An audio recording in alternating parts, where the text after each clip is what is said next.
बोली श्री गजानन महाराज की जय। कर्पूर गौरम करुणावतारम संसार सारम भुजगेन्द्रहारम सदा वसन्तं हृदयारविन्दे भवं भवानी सहितं नमामि। श्री भागवत भगवान की है आरती, जय हो।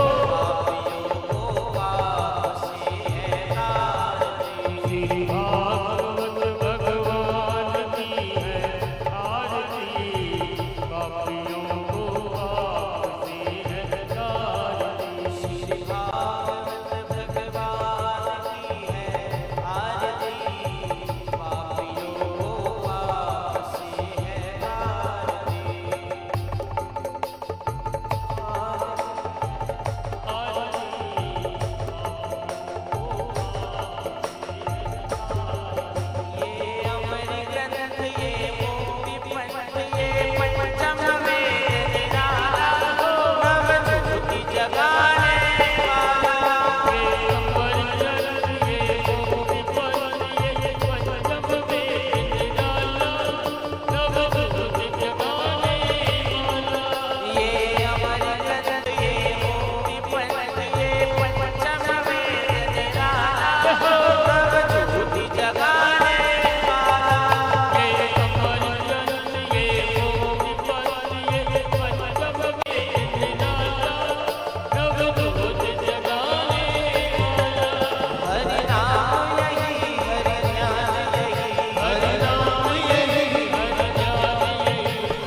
यो हो शांति शांति पृथ्वी शांतिरापा शांतिरूपदयः शांतिः वनस्पतयः शांतिर्विश्वे देवाः शांति ब्रह्म शांति सर्वगुण शांति शांतिरेव शांति सा शांतिरिति।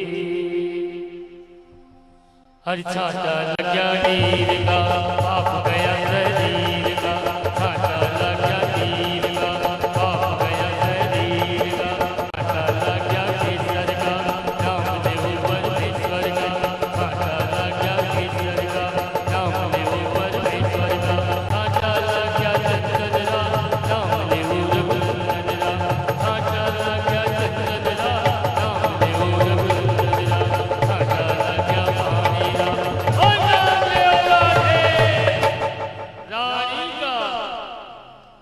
पानी हरि ओम जगेन जगमय जतदेवस्थानि धर्माणि शतमानि सतेहनाक महिमानः सचन्द्र यत्र पूर्वे साध्याः शान्तिरेवा श्रीमन्त्रिका बकुल चंपक बाजलाजे गुणा गजात करवे दशाल गोस्वी तिल्लव प्रभाव तुलसी दल मंजरी काम्बोजयामि जगदि स्वर्वेत सिदा नाना सुगंध पुष्पाणि दाकालो भवानी च पुष्पांजलि मया दत्तम गृहाणां परमेश्वर मंत्र पुष्पांजलि समर्पयामि नमः।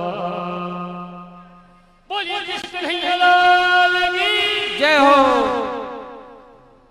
और मैं अब आग्रह करना चाहूंगा व्यासपीठ से आशीर्वाद के लिए सम्मानीय कांग्रेस के वरिष्ठ नेता सम्मानीय राजकुमार पटेल जी से, भाई साहब से वो आए और व्यासपीठ से आशीर्वाद प्राप्त करें।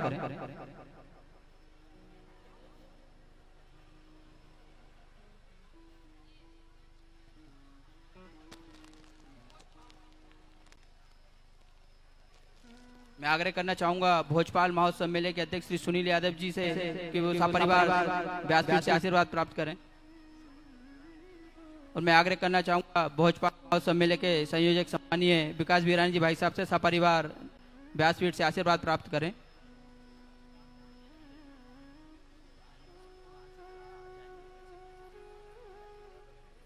मैं आग्रह करना चाहूंगा गोविंदपुरा थाने से सम्मानीय लोकेन सिंह जी टीआई साहब से वो आए सपरिवार और व्यासपीठ से आशीर्वाद प्राप्त करें। मैं आग्रह करना चाहूंगा और हमारे स्थापक जी से भी आग्रह करना चाहूंगा वो आए और व्यासपीठ से आप आशीर्वाद प्राप्त करें।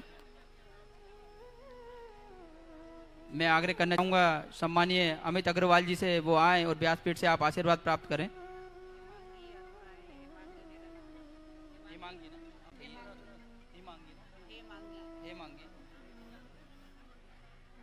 मैं आग्रह करना चाहूंगा सम्मानीय राजेश्वर सिंह जी से वो आए और व्यासपीठ से आप आशीर्वाद प्राप्त करें। मैं आग्रह करना चाहूंगा सम्मानीय रमाशंकर द्विवेदी जी से वो आए और व्यासपीठ से आशीर्वाद प्राप्त करें। मैं आग्रह करना चाहूंगा सम्मानीय आशुतोष चौकसे जी से वो आए और व्यासपीठ से आशीर्वाद प्राप्त करें। मैं आग्रह करना चाहूंगा माननीय नंदिता नायर जी, स्वाति नायर जी, रेणु नायर जी, आप आए और व्यासपीठ से आशीर्वाद प्राप्त करें।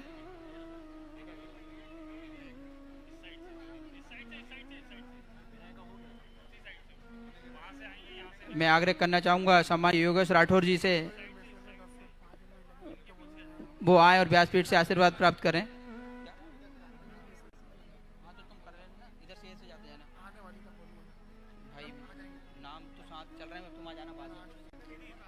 और आए हुए मेरे अतिथियों से जो भी व्यासपीठ से आप आशीर्वाद लेते जाएं, कृपया कर अपना अपना स्थान ग्रहण करें। सभी से आग्रह है मेरा, आप सभी से विशेष आग्रह है।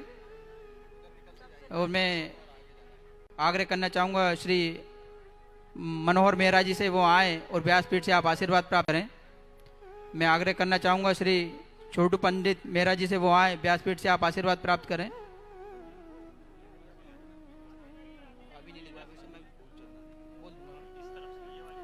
मैं आग्रह करना चाहूंगा सम्मानीय दिलीप मालवीय से वो आए, सपरिवार व्यासपीठ से आप आशीर्वाद प्राप्त करें। मैं आग्रह करना चाहूँगा सम्मानीय केश कुमार शाह जी से, वो आए सपरिवार और व्यासपीठ से आप आशीर्वाद प्राप्त करें। मैं आग्रह करना चाहूँगा निशान जैन जी से, वो आए और व्यासपीठ से आप आशीर्वाद प्राप्त करें। मैं आग्रह करना चाहूँगा सम्मानीय हरिभाई जी से, वो आए और व्यासपीठ से आप आशीर्वाद प्राप्त करें।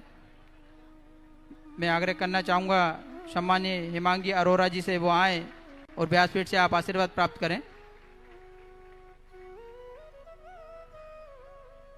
मैं आग्रह करना चाहूँगा सम्मानीय कन्हैया गिरी जी से, वो आए और व्यासपीठ से आप आशीर्वाद प्राप्त करें। मैं आग्रह करना चाहूँगा सम्मानीय निगम सर से, वो आए और व्यासपीठ से आप आशीर्वाद प्राप्त करें। मैं आग्रह करना चाहूँगा सम्मानीय राम कुशवाहा जी, श्री राम कुशवाहा जी से, वो आए कुशवाहा जी से कि आप व्यासपीठ से आशीर्वाद प्राप्त करें। मैं आग्रह करना चाहूँगा सम्मानीय सुमन उपाध्याय जी से, वो आए और व्यासपीठ से आप आशीर्वाद प्राप्त करें। मैं आग्रह करना चाहूँगा सम्मानीय राहुल सिंह एवं उनकी माता जी से, वो आए और व्यासपीठ से आप आशीर्वाद प्राप्त करें।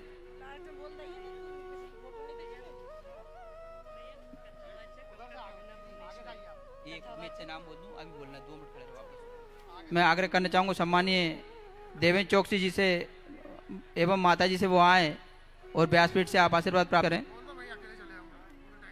और मैं आग्रह करना चाहूँगा सम्मानीय दिनेश साहू जी से, वो आए और व्यासपीठ से आशीर्वाद प्राप्त करें। मैं आग्रह करना चाहूँगा श्री कृष्णा गौतम जी से, वो आए और व्यासपीठ से आप आशीर्वाद प्राप्त करें। मैं आग्रह करना चाहूँगा श्री ममतेज भाई से, वो आए और व्यासपीठ से आप आशीर्वाद प्राप्त करें। मैं आग्रह करना चाहूँगा सम्मानीय गरिमा पडवा जी से, वो आए और व्यासपीठ से आशीर्वाद प्राप्त करें। और मैं आग्रह करना चाहूँगा सम्मानीय अनिल मूलचंदान जी भाई साहब से, वो आए और व्यासपीठ से आप आशीर्वाद प्राप्त करें। हमारे बीच में कथावाचक डॉक्टर भावना भुवनेश्वरी जी भी हैं, मैं उनसे भी आग्रह करूँगा वो भी आए और व्यासपीठ से आशीर्वाद प्राप्त करें। और मैं आग्रह करना चाहूँगा हमारे पत्रिका समूह के रोहित वर्मा जी से सपरिवार आए और व्यासपीठ से आशीर्वाद प्राप्त करें।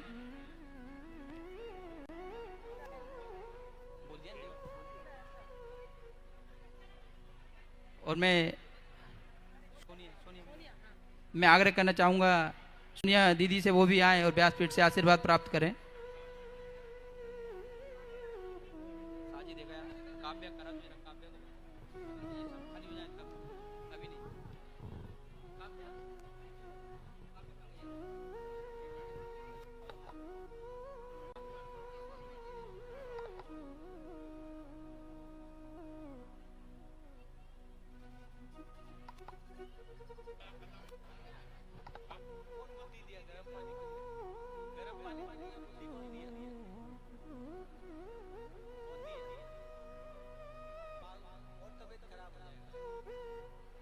मैं आग्रह करना चाहूँगा सम्मानीय महेंद्र परमार जी से, वो आए और व्यासपीठ से आप आशीर्वाद प्राप्त करें।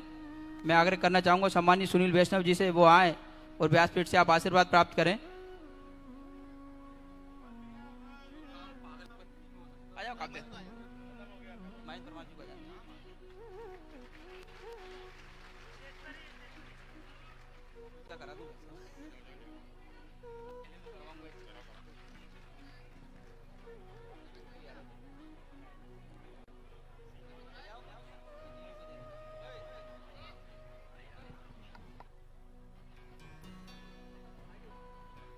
स्वागत की बेला हमारी यहीं समाप्त होती हुई अब आज की कथा प्रारंभ करेंगे।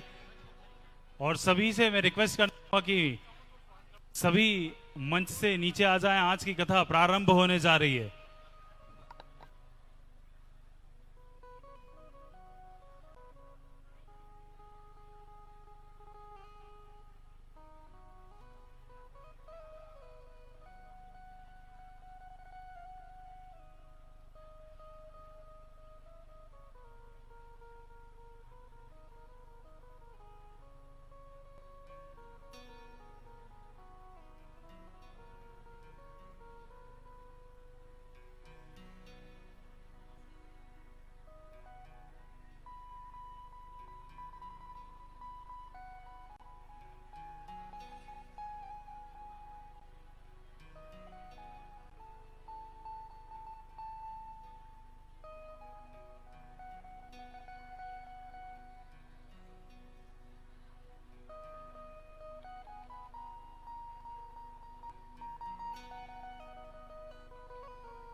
राधे राधे राधे राधे राधे राधे राधे राधे राधे राधे राधे राधे राधे।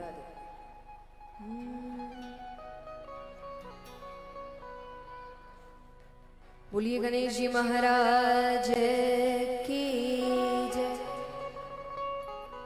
सांवरिया सेठ की जय। भक्तवत्सल भगवान की जय। खाटू नरेश की जय। रानी सती दादी की जय।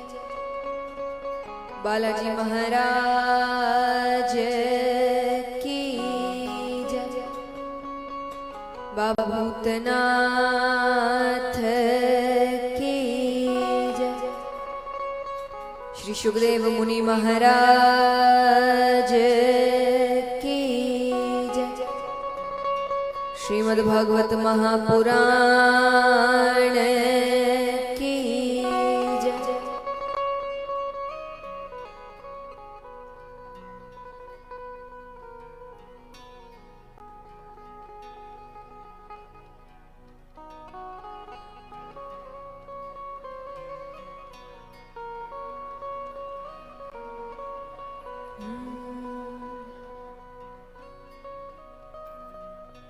वरे नाम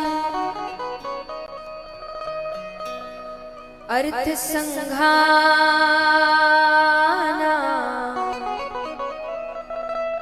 रसाना छंद सामपि मंगलानमच करतारो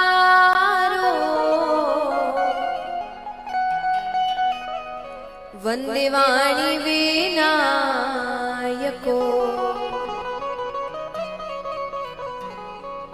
नमो ब्रह्मांड देवाय गो ब्राह्मण हिताय च जगद्धिताय कृष्णाय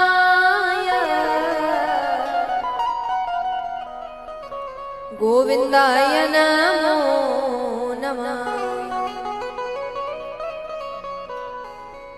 छवि ललित कमला कोटि सम नवनील अंबर धारिणी शशि वदन कंज विलोचनी शिर चंद्रिका मृदुहासिनी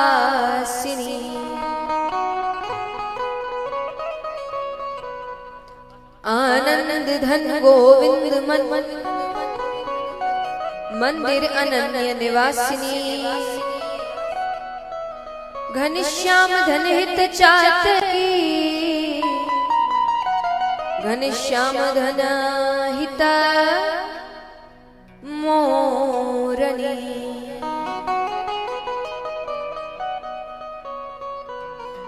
जय जय श्री राधे जय जय श्री राधे जय जय श्री राधे।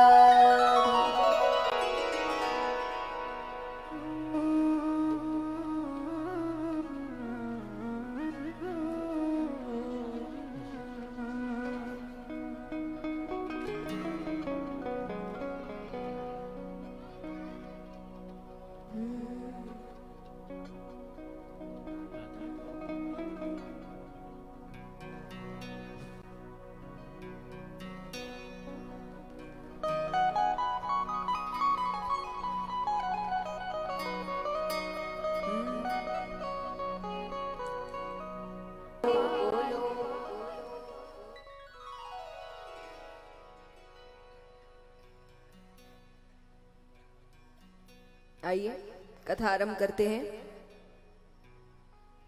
पर उससे पहले होमवर्क। कल कौन कौन सी कथाएं हुई? कंसवध और कृष्ण रुक्मणी विवाह, उद्धव, रासलीला, कंसवध हो गया।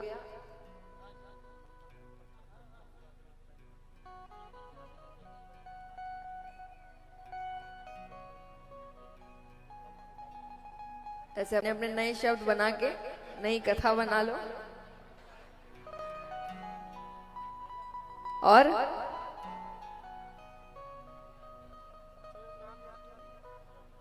थोड़ा सा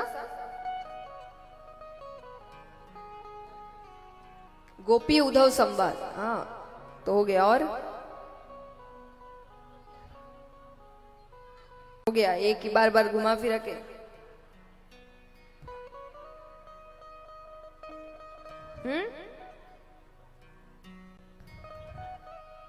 मतलब अब मेरे जाने का समय सब भूल गया। आहा हा हा, क्या बात, तालियां। अच्छा बहाना है। टीचर को बोलिएगा कभी आपको देखकर होमवर्क भूल गए, टीचर बताएंगे आपको अच्छे से। बोला और बुलाते हैं, तुम गाओ तुम। सुदामा जी का थोड़ा सा चरित्र सुनाया गया जो गुरुकुल में उनका मिलना हुआ, बस। Very good. चलिए अब कल से तो हम आएंगे नहीं आपसे पूछने, तो एक बार जोरदार तालियां इन 7 दिनों के लिए खुद के लिए, जितने होमवर्क आपने किए हैं। तो ये सारी कथाएं हमने कल सुनी। उद्धव चरित्र सुना जिसमें भगवान ने उद्धव जी को इसका ज्ञान कराया, प्रेम तत्व का ज्ञान कराया कि प्रेम क्या है, प्रेम की परिभाषा क्या है, प्रेम कैसा होता है, कौन सा प्रेम ज्यादा समय तक टिकता है और कौन सा जल्दी खत्म हो जाता है। गोपियों ने अंत में उद्धव जी से यही कहा था कि उद्धव जी, आपको दिखने में लग रहा होगा कि हम उदास हैं, पर हम नहीं हैं। हम तो बस दुख का एक ही कारण है, अगर छोटा सा कोई दुख है, कि बस कृष्ण आएगा कब, बाकी हम बहुत सुखी हैं। और जब आप सच्चा प्रेम करते हैं ना, तो उसमें फिर दुख होता नहीं है। जब स्वार्थ का प्रेम आता है तब दुख होता है, क्योंकि आपके स्वार्थ जब पूरे नहीं हो रहे होते हैं तो आपको परेशानी होती है। इसीलिए ऐसा प्रेम ज्यादा समय तक टिकता नहीं है। वो सांसारिक प्रेम होते हैं जो जरूरतों पर चलते हैं। भगवान का प्रेम ऐसा नहीं है। उनको आपकी कोई जरूरत है? आप कुछ कर सकते हैं उनके लिए? आपसे कुछ मिल सकता है उनको जो उनके पास पहले से ना हो? फिर भी वो प्रेम करते हैं। और सिर्फ उद्धव चरित्र में नहीं, भगवान की हर लीला यही सिखाती है।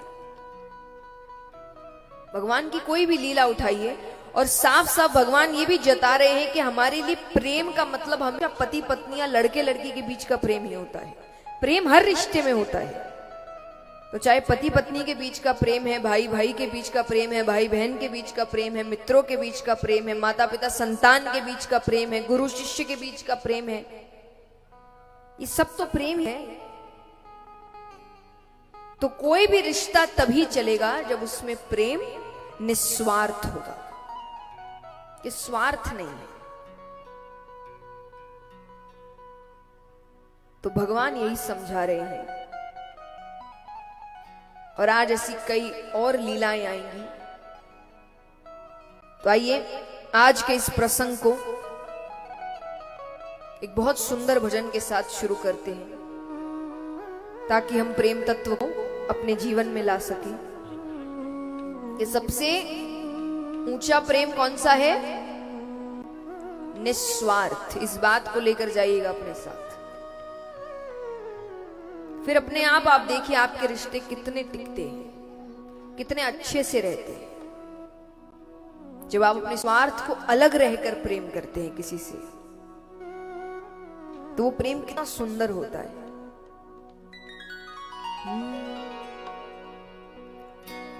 वो सबसे ऊंची चलते हैं।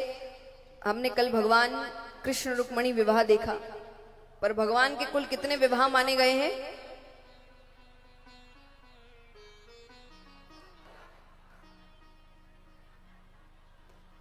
16,108। अच्छा, अब असलियत में देखा जाए पूर्ण रूप से विवाह केवल भगवान का रुक्मणी जी के साथ हुआ, बाकी सब कोई ना कोई कारण है, इस वजह से भगवान के नाम दिए गए थे कि वो भगवान की खुद शरण में आई थी। बाकी उनका विवाह पूर्ण रूप से केवल रुक्मणी जी से माना गया है। लेकिन फिर भी देखते हैं कि कैसी लीलाएं हुई। तो सत्रधिक नामक एक राजा थे, उन्होंने सूर्य नारायण भगवान की तपस्या करी, उन्हें प्रसन्न किया, तो वो दर्शन देने आते हैं। उन्होंने कहा क्या चाहिए वरदान में? सत्रधिक राजा, शांति शांति,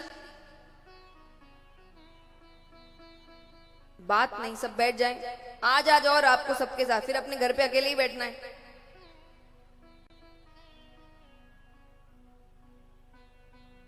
तो सूर्य नारायण भगवान ने कहा क्या चाहिए वरदान में? बोले मैंने तो बस दर्शन के लिए किया, ऐसे भक्त कम मिलते हैं, हर बार कोई तपस्या करे कुछ ना कुछ मांगने के लिए ही करता है। तो वो बड़े प्रसन्न हुए, तो उन्होंने अपनी मर्जी से वो अपने गले में समयंतक मणि पहनते थे। कौन सी मणि? तो उन्होंने वो उतार कर राजा को पहनाए। अब सूर्यनारायण भगवान तो चले गए। अब मनुष्य का स्वभाव है कि उसके पास कोई कीमती वस्तु होती है तो वो उसका दिखावा बहुत करता है। सब करते हैं, कोई बहुत ज्यादा करता है, कोई थोड़ा करता है, पर करते सब है। तो मान लीजिए कि महिलाएं हैं, हाँ, अगर कोई नई चूड़ी पहनी है या अंगूठी पहनी होगी, उस दिन उनकी सारी बातें हाथों से ही होगी, हर चीज में। कहाँ गए थे? यहाँ रखो, यहां से ले जाओ।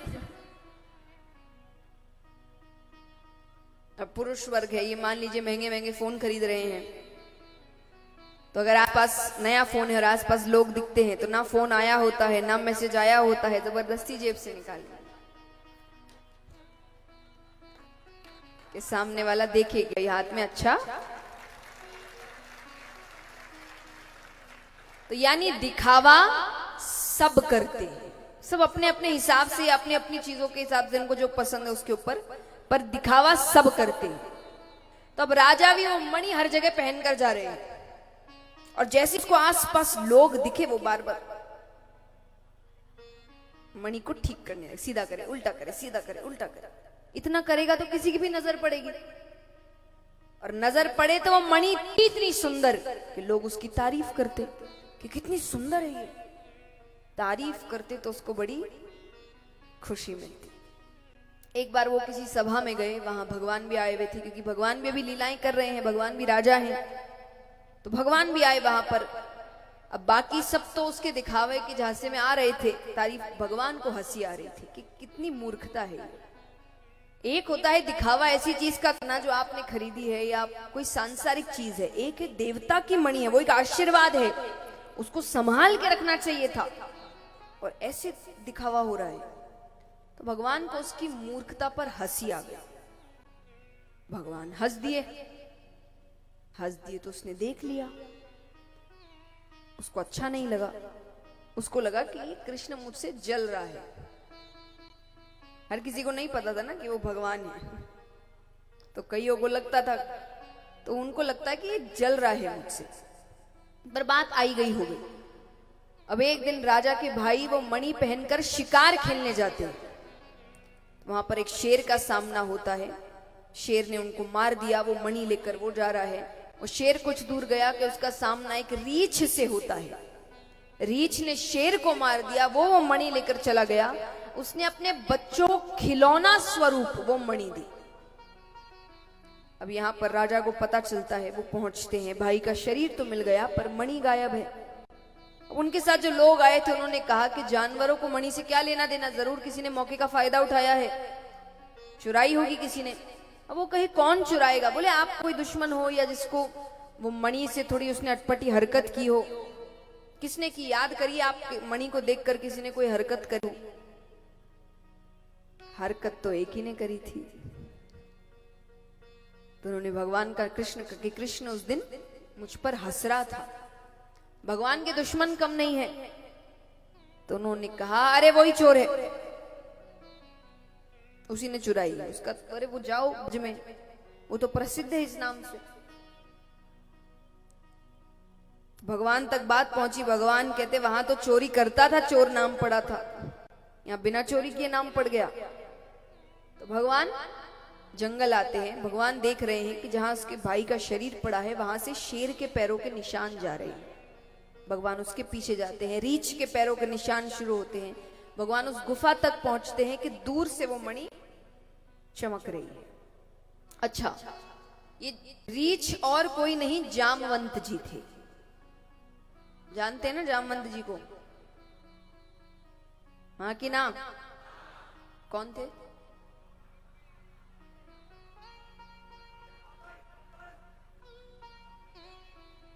हाँ, तो श्री राम के साथ जो भालू जैसे दिखते थे वो जामवंत जी है, वो रीछ है। तो वो वही थे। तो भगवान आते हैं, अब उन्होंने भगवान को अभी तक पहचाना नहीं है। तो भगवान ने उनसे कहा कि उनको मणि चाहिए। वो कहे मेरे बच्चों को अच्छी लग गई है, मैं उन्हें उदास नहीं कर सकता। भगवान समझाने की कोशिश कर रहे हैं कि वो कोई खेलने की वस्तु थोड़ी है, वो तो एक देवता की मणि है। बोले इतना है तो युद्ध करके ले जाओ। तो दोनों के बीच युद्ध हो रहा है, मल्ल युद्ध। मल्ल युद्ध माने कुश्ती। तो दोनों के बीच मल्ल युद्ध हो रहा है। अच्छा, अब युद्ध के बीच जामवंत जी को बार बार लग रहा है कि ये मुझे मार सकता है, पर बार बार अपने दाव पलट रहा है।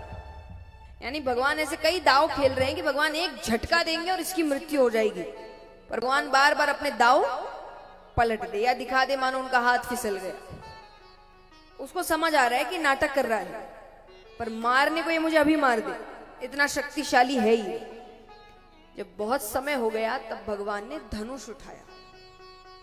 धनुष लेकर तीर खींचते हैं कि वो साक्षात मर्यादा पुरुषोत्तम श्री राम के दर्शन होते हैं। बोलिए श्री रामचंद्र भगवान की।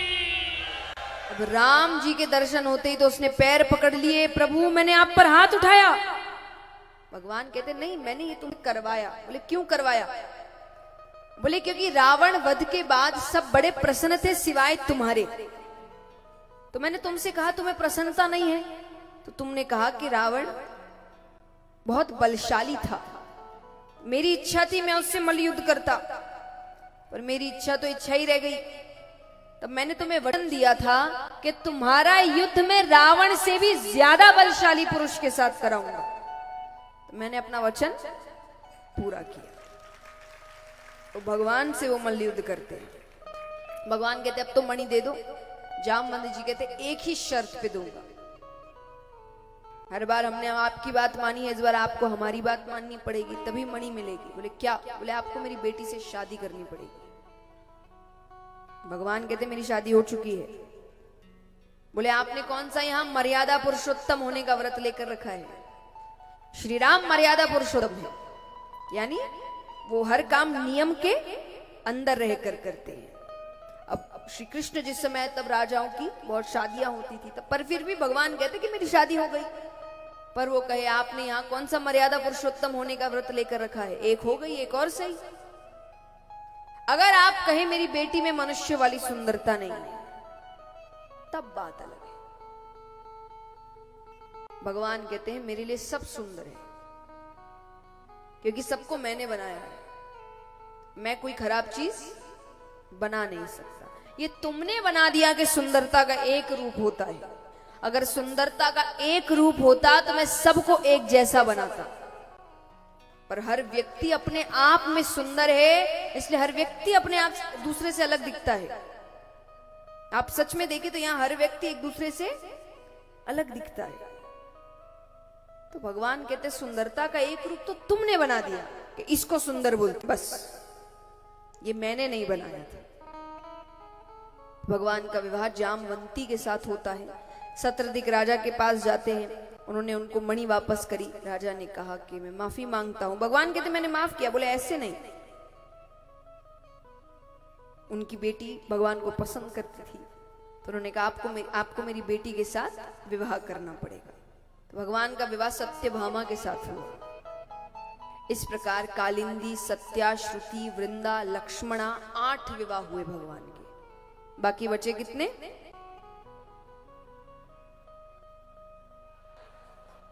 इनके बारे में थोड़ी देर बाद जानते हैं। थोड़ा आपको भी शांति दे, आपसे एक ही नहीं संभलती।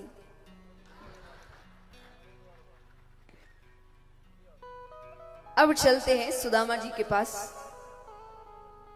कल हमने सुना कि दोनों गुरुकुल में पढ़े साथ में, फिर अपने अपने घर चले गए, बड़े हुए, शादी हुई, सुदामा जी के बच्चे हुए।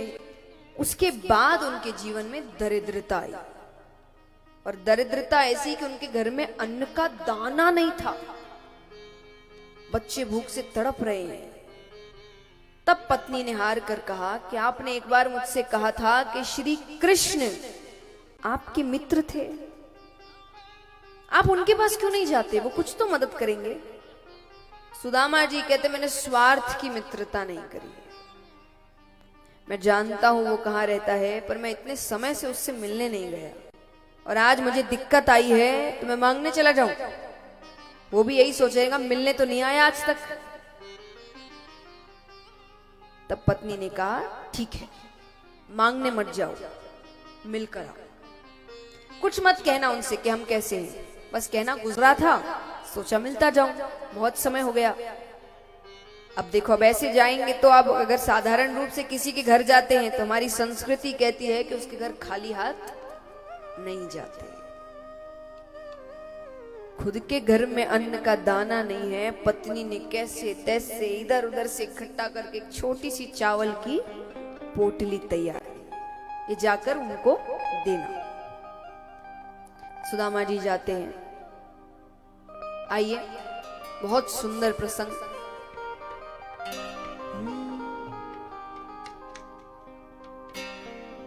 देखो देखो ये गरीब,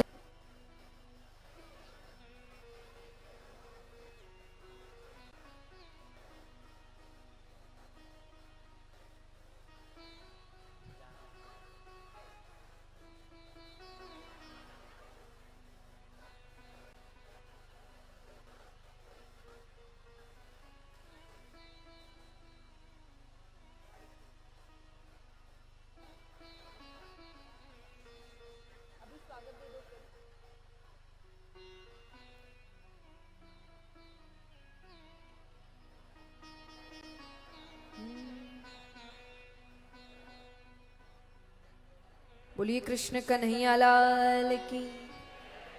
आइए सब शांति बना के रखें।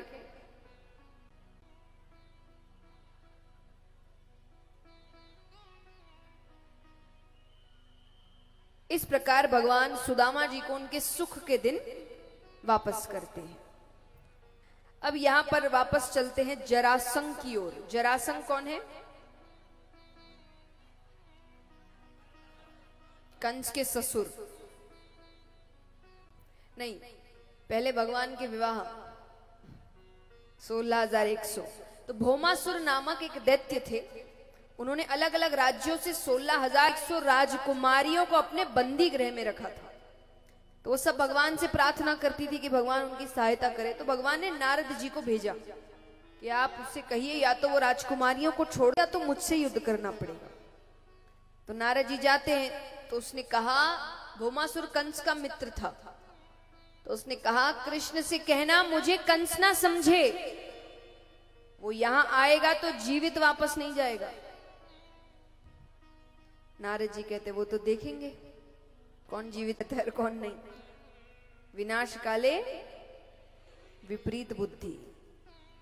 विनाश जब निकट आता है तो व्यक्ति की बुद्धि उल्टी चलने लगती है। भ्रष्ट तो विपरीत बुद्धि। देखिए, भ्रष्ट व्यक्ति तो कई बार होता है कि वो काम ही जिंदगी भर उन्होंने काम ऐसे ही किए, पर कुछ है जो वैसे नहीं करते, पर जब विनाश निकट आता है तो वो जानते हुए, कहते ना कि दुर्योधन कहीं ना कहीं जानते थे वो गलत कर रहे हैं, फिर भी नहीं रुक रहे थे। तो ये विनाश के लक्षण होते हैं। ये गलत पता होते हुए भी व्यक्ति कर रहा है, पता नहीं किस धुन में। तो यहां पर क्या भगवान के बारे में, भगवान की शक्ति के बारे में पता नहीं था? क्या उसको खबरें नहीं मिल रही? क्या उसको पता ही चल रहा? पर विनाश निकट आता है तो व्यक्ति विपरीत ही सोचने लगता है। देखिए, दैत्य आज भी है, पहले लड़ाई में होते थे, आज बुद्धि में है। कहते ना कि समय कैसा है कि पहले अलग अलग युग थे, एक सही युग था, एक गलत मान सकते हैं। फिर एक युग आया कि एक ही युग में एक अच्छा है, एक बुरा है, श्री राम है और रावण है। फिर युग आया जिसमें एक परिवार में ही अच्छे हैं और बुरे हैं। ये कृष्ण जन्म, कृष्ण अवतार, पांडव और कौरव के एक ही परिवार में। और कलयुग क्या है कि एक ही व्यक्ति में राम भी है और रावण भी है। तुम आगे किसको लेकर आओगे वो तुम्हारी दृष्टि है। इसीलिए कहा जाता है कि व्यक्ति के अच्छा और व्यक्ति का बुरा व्यक्ति खुद करता है, क्योंकि उसके अंदर दोनों मौजूद है। वो बढ़ावा किसको देगा वो उसके ऊपर निर्भर करता है। तो यहां पर भगवान ने नारद जी को भेजा तो उसने कहा कि देखता हूं। तो भगवान आते हैं, उसके साथ और भी कई दैत्य थे। तो मूर नामक एक दैत्य था, तो भगवान ने उसका भी उद्धार किया। तो मूर नामक दैत्य को मारने से भगवान का नाम पड़ा मुरारी। फिर भौमासुर का वध करते हैं। अब यहां उन्होंने राजकुमारियों को, देखिए यहां क्या कारण था। उन्होंने राजकुमारियों से कहा अपने अपने घर जाओ। वो चली गई। उनके घर वालों ने उनको नहीं अपनाया, क्योंकि वो इतने समय एक दैत्य के, तो उनके घर वालों ने उनको छोड़ दिया। वो वापस भगवान के पास आई। तब उन्होंने कहा अब आप अपनाइए। तब भगवान ने उनको अपनाया। लेकिन उसके बाद भी उनकी जिंदगी की आजादी उनके हाथ में थी। भगवान ने नहीं कहा कि मेरे हिसाब से कुछ करना है, तुमको जब जैसी जिंदगी जीना है वो तुम्हारी इच्छा है। तो उनकी मर्जी से वो भगवान के पास आई थी और उन्होंने कहा था कि आप अपनाएंगे हमें। इसीलिए माना गया है कि भगवान के कितने विवाह हुए? 16,108। अब यहां पर उनका परिवार बढ़ रहा है। अब जरासंध के पास चलते हैं। तो जरासंध की कथा है कि जरासंध बहुत पापी था, लेकिन उसके पाप का घड़ा भर नहीं रहा और वो भगवान को बहुत परेशान कर रहा था। भगवान ने कहा कुछ ना कुछ तो करना पड़ेगा, और उसके पाप का घड़ा भर नहीं रहा, इसका मतलब कि वो हार नहीं रहा। लेकिन इस बार इतनी बार युद्ध के चक्कर में ना भगवान हार रहे ना वो हार रहा, तो नुकसान किसका हो रहा बताइए? युद्ध हो रहा है लोगों का, सेना का। इतनी बार युद्ध होगा, कितने लोग मारे जाते हैं। भगवान कहते कुछ तो करना पड़ेगा। और उसके पाप का घड़ा क्यों नहीं भर रहा? क्योंकि वो बहुत बड़ा दानी था, दान बहुत करता था। सुबह उठते ही पहला काम उसका दान करना होता था ब्राह्मणों को। और दान भी कैसा? जो मांग लो, सामने वाला जो मांगे वो देगा। कहते हैं दान से आपके पाप कटते हैं। अब आप इससे कोई आइडिया ना लगा लें तो वे तो बड़ा अच्छा तरीका है, पाप करो दान करो, पाप करो दान करो। क्योंकि दंड तो मिलेगा, जरासंध को भी मिला। हाँ, दान से हो सकता थोड़ी देरी हो जाए, क्योंकि उसका भी एक असर तो होता है। लेकिन फिर कहते ना कि माता पिता के लिए जो बच्चे हैं, खास करके ऐसे तो सभी अपने एक एक समय बच्चे रहे हैं, तो ये जानते होंगे कि आपकी छोटी छोटी गलती पे आपको डांट पड़ जाए वो अच्छा है, पर बहुत सारी गलतियों की डांट अगर एक साथ पड़ती है वो ज्यादा भयानक होता है कि नहीं? जब माँ बाप कहते ना कि हम नोट कर रहे हैं बहुत टाइम से, एक साथ बताएंगे, ये बहुत खराब होता है। ये छोटी छोटी गलती के डांट पड़ जाए, ऐसे छोटा छोटा चलेगा, तो इसीलिए आप करो दंड मिल जाए वो चलेगा। पर भगवान जब एक साथ कई पापों का दंड देते हैं तो बहुत भयानक होता है। तो जरासंध के साथ यही हुआ। तो यहां पर भगवान ने क्या किया, भगवान ने पांडवों की सहायता ली। तो भगवान पांडवों के साथ साधु का वेश बनाकर जा रहे हैं। भगवान एक तरीके से उससे एक वचन लेने की कोशिश कर रहे हैं, दान के माध्यम से। वचन ये होगा कि दोनों के बीच मल्ल युद्ध होगा, कुश्ती एक एक, माने कोई सेना बीच में नहीं आएगी। जिसके अंदर जितनी ज्यादा शक्ति, वो देखते हैं कौन हारता है कौन जीतता है। अब वो माने ना माने, भगवान को पता नहीं था कि पीछे हट गया तो नहीं ना, तो भगवान उससे वचन लेने की कोशिश कर रहे हैं। और दान वो केवल ब्राह्मणों को करता है, और ये सब क्षत्रिय। तो भगवान साधु का वेश बना के आ रहे हैं पांडवों के साथ। अर्जुन भी गए, भीम भी गए। तो वो पहले तो अपने मर्जी से देने लगता है। तो भगवान कहते ये नहीं चाहिए। तो बोले क्या चाहिए? बोले वचन चाहिए कि जो मांगेंगे वही दोगे। उसने कहा वचन की जरूरत नहीं, जो मांगना है मांगो। मेरे बारे में सुना नहीं क्या? मैं किसी को मना नहीं करता। भगवान कहते वचन चाहिए। उसने कहा ठीक है, मैंने वचन दे दिया, पर फिर भी कहूंगा वचन की जरूरत नहीं है, क्योंकि ज्यादा से ज्यादा क्या मांग लोगे? मेरा राज्य मैं दे दूंगा। अब आपको सुनने में लग रहा होगा कितना तो अच्छा आदमी है, राज्य देने को तैयार है।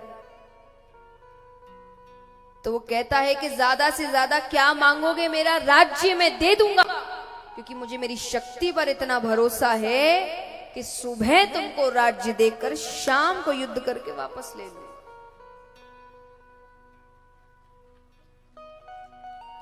अब वो अपनी तारीफ कर रहा है, यानी मुझ में इतनी शक्ति है, मैं बहुत शक्तिशाली हूं, मुझसे कोई नहीं जीत सकता। अब अर्जुन है साथ में, और अर्जुन खड़े हो और उनके सामने कोई भगवान के अलावा किसी की तारीफ कर रहा है, तो अर्जुन को ये सहन ना हो। उनको क्रोध आ रहा है कि बहुत बोल रहा है। क्रोध इसीलिए अच्छा नहीं होता, चीजें खराब करने की क्षमता रखता है क्रोध, बने बनाए काम को खराब कर सकता है। अर्जुन ने क्रोध में आकर कहा जितना कहा जाए उतना ही करो। अब देखिए, जो कहा वो गलत नहीं किया, पर ये जो हाथ दिखाया वो गलत कर दिया। कारण भगवान ने 4 वर्ण बनाए हैं। कौन कौन से? ब्राह्मण, क्षत्रिय, वैश्य, शूद्र। ये कर्म अनुसार है, गीता जी में भी आप आते हैं। तो आपका जो काम है, तो ब्राह्मणों का काम क्या होता था? पूजा पाठ अब हुआ है, शिक्षा।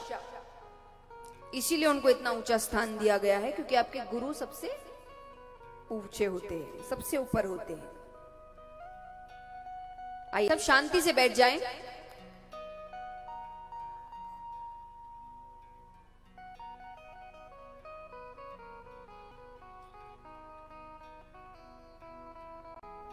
तो ब्राह्मणों का काम था शिक्षा देना, क्षत्रियों का काम था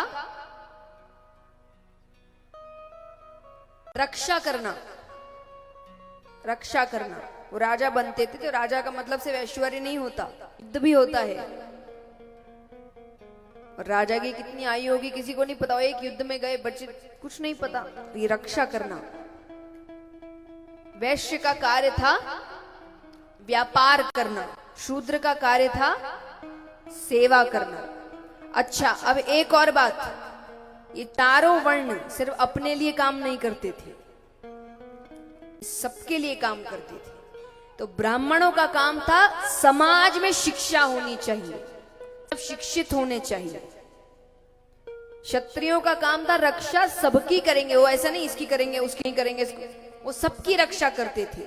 वैश्यों का कार्य था पूरे समाज में धन का संचार अच्छे से होना चाहिए, और शूद्रों का कार्य था सेवा का काम होना चाहिए।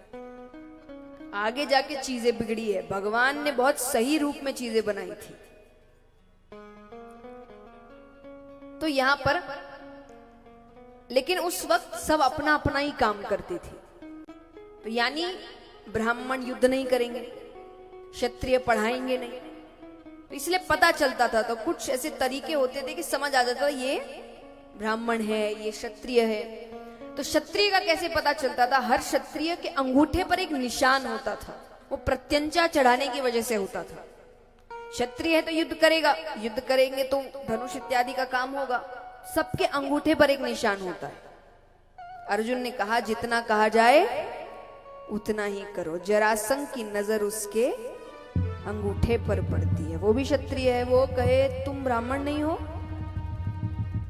तुम तो क्षत्रिय हो। अब समझ आ गया कि कोई बहरूपी आए हैं तो सेना आ गई तुरंत। अब वो कहे सामने आ जाओ वरना मुझसे बुरा कोई नहीं होगा। तब सब भगवान अपने असली रूप में आते हैं। जरासंध कहता है कृष्ण क्या चाहिए तुम्हें? भगवान कहते मल्ल युद्ध करना है, सिर्फ मैं और तुम, सेना नहीं आएगी अब बीच में। जरासंध कहे तो ये बात सीधे सीधे आकर कहते तो मैं मना कर देता क्या? अब लेकिन अब वो देखिए भगवान एक तरीके से कहे भगवान का मजाक उड़ा रहा है सबके सामने। तो वो कहे कि सीधे सीधे आकर कह देते तो मैं मना कर देता क्या? लेकिन क्या करें, इसको कोई काम सीधा करने की आदत जो नहीं है, इसने हर काम टेढ़े करे। जन्म कब लिया? मध्यरात्रि में। ये कोई समय है? थोड़ी देर रुक जाते, सुबह हो जाती, सबकी नींद खराब करी। कहां लिया? जेल में। वो जन्म लेने की जगह है। ओ कहे भगवान बने फिरते हो, तुम्हारे बगल में महल था। कंस तो महल में ही रहता था। वो कहे तुम्हारे बगल में महल था, कुछ भी लीला करते। अरे थोड़ी देर के लिए देवकी माता को महल जाना पड़ता, पर तुमने जेल के अंदर जन्म लिया। वो टेढ़ा काम, खड़े टेढ़े होते हो, बंसी टेढ़ी रखते हो, मुकुट टेढ़ा रखते हो, काम टेढ़े करते हो, नाम भी ऐसा रख लिया जिसको कहने में जीभ को टेढ़ा करना पड़े, कृष्ण। अर्जुन कहे इसीलिए कहा जाता है टेढ़े आदमी के साथ नहीं लगना चाहिए।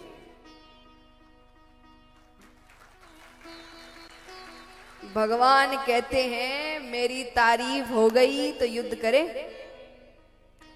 अब देखिए उसकी हिम्मत देखिए मगर जरासंध की। वो कहता है तुमसे नहीं करूंगा। तो भगवान कहते फिर किससे करोगे? बोले भीम से करूंगा, क्योंकि मुझे सिर्फ भीम मेरे सामने खड़े रहने लायक लगता है। तुम में से तो कोई मेरे सामने खड़े रहने लायक नहीं। भगवान कहते अच्छी बात है, और चलो कहीं ना कहीं तुमने मेरा काम भी अच्छा कर दिया, क्योंकि मैं जिसे मारता हूं मेरे धाम जाता है। भगवान के हाथ से मरने वाला तो कैसा भी हो भगवान के ही धाम जाएगा। वो कहे तुम जैसे पापी को अपने धाम में भेजना भी नहीं चाहता। तो भीम से युद्ध हो रहा है। 27 दिन तक युद्ध चला। कितने दिन? उसको खरोच नहीं आ रही। क्यों नहीं आ रही? कारण है, देखिए घड़ी देखकर आधे घंटा और है, आधे घंटा शांति से बैठ जाइए। जो आ रहा है बैठा लो, कोई बात नहीं। तो वो यहां पर जरासंध को खरोच नहीं आ रही। क्यों नहीं आ रही? उसके पीछे कारण है कि बृहदवीथ नामक एक राजा थे, उनकी 2 रानियां, एक भी संतान नहीं। तो उनको संतान चाहिए थी, तो वो एक संत के कुटिया में जाते हैं, उनकी बहुत सेवा करते हैं। संत को नहीं पता इसकी 2 रानियां हैं। उन्होंने एक फल दिया, बोले पत्नी को खिला देना। दोनों पत्नी ने आधे आधे फल खा लिए। 9 महीने बाद बालक हुआ, आधा आधा, यानी एक ही बालक हुआ, पर एक हिस्सा एक को हुआ और एक हिस्सा पर, यानी मरे हुए हुए। अब मध्य रात्रि में हुआ तो राजा को लगा कि प्रजा को पता ना चल जाए, वरना प्रजा तो डर जाएगी कि ये क्या हो गया। तो वो रातों रात 2 हिस्सों को जंगल में फेंक देते। जंगल में जरा नामक एक मायावी राक्षसी थी, उसने दोनों हिस्सों को पकड़कर जोड़ दिया। जोड़ते ही उसमें प्राण आ गए, इसीलिए नाम पड़ा जरासंध। जरा नामक राक्षसी ने हिस्सों का संग किया तो नाम पड़ा जरासंध। अब यहां पर इसीलिए बीच का हिस्सा कमजोर है, बाकी कहीं कुछ भी करो उसे कोई खरोच नहीं है। हिस्से वापस अलग ही होने चाहिए, तभी वो मरेगा।